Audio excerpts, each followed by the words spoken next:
செந்தமிழே செங்கரும்பே செந்தமிழ் சீர்காக்கும் நந்தா விளக்கிணைய நாயகியே, முந்தைய மொழிக்கெல்லாம் மூற்றவளே என் தமிழன்னையே, திருநை நார்குறிச்சி ஈன்றெடுத்த தெய்வப்புலவன் திருவள்ளுவனுக்கு நீ ஞானம் என்கின்ற ஒற்றைப்பாலினை அளித்தாய். அவரோ திருக்குறள் என்கின்ற முப்பாலினை எமக்களித்தார். அப்பேற்பட்ட திருவள்ளுவனை ஈன்ற வயிற்றில் என்னையும் ஈன்று அவனுக்கு அளித்த அமுதத்தையும் எனக்கு அளித்திருக்கின்றாயே, உனக்கு கோடான கோடி வணக்கங்கள். அனைவருக்கும் அன்பான வணக்கங்கள்.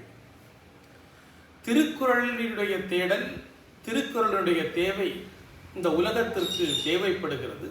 ஆதலால் திருக்குறளில் பரிமேலழகர் உரை என்கின்ற தலைப்பிலே சில கருத்துக்களை சிந்திக்கலாம் என நாம் இருக்கிறோம். அதன் தொடக்கமாக முதலில் திருக்குறளை திருவள்ளுவர் எவ்வாறு வடிவமைத்திருக்கிறார் என்பதனை பற்றி சிந்திப்போம்.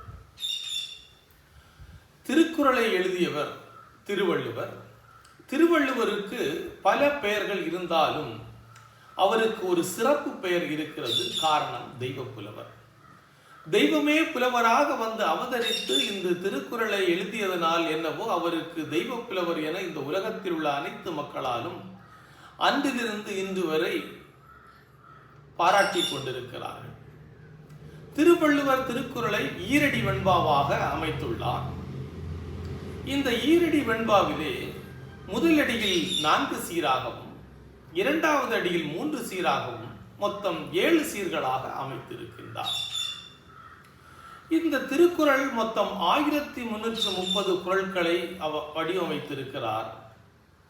முதலாக திருவள்ளுவர் இதனை அதிகாரமாக பிரிக்கிறார்.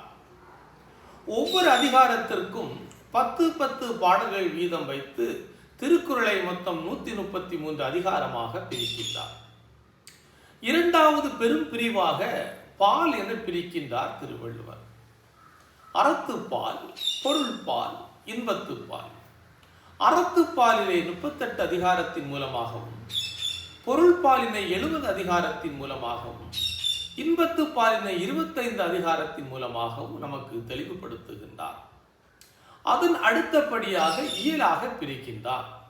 அறத்துப்பாலினை 4 இயலாகவும், பொருள்பாலினை 3 இயலாகவும், இன்பத்துப்பாலினை 2 இயலாகவும், மொத்தம் 9 இயலாக பிரிக்கிறார். அறத்துப்பாலை பொறுத்தவரையிலும் பாயிரவியல், இல்லறவியல், துறவரவியல், ஊழியல் என 4 இயலாகவும், பொருள்பாலை பொறுத்தவரையிலும் அரசியல், அங்கவியல், ஒளியியல் என 3 இயலாகவும், இன்பத்துப்பாலை பொறுத்தவரையில் களவியல், கற்பியல் என 2 இயலாகவும் பிரிக்கின்றார்.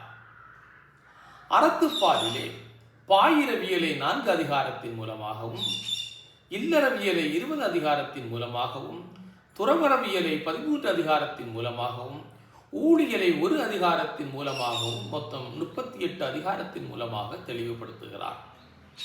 இதே போன்று பொருள்பாலை பொறுத்தவரையிலும் அரசியலை 25 அதிகாரத்தின் மூலமாகவும், அங்கவியலை 32 அதிகாரத்தின் மூலமாகவும், ஒளியியலை 13 அதிகாரத்தின் மூலமாகவும், மொத்தம் 70 அதிகாரமாக வடிவமைக்கின்றார் திருவள்ளுவர்.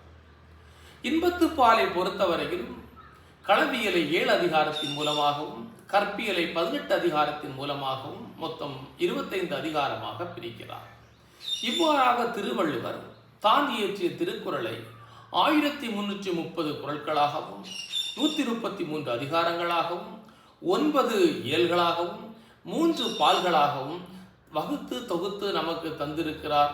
இப்பேற்பட்ட திருக்குறளை நாம் அன்றாட வாழ்க்கையிலே வாழ்ந்து பயனடைய வேண்டும் என்கின்ற காரணத்தினாலே பரிமேலழகருடைய துணை கொண்டு இந்த திருக்குறள் என்பதனை நாம் தொடர் வகுப்பாக இங்கே நடத்த இருக்கிறோம்.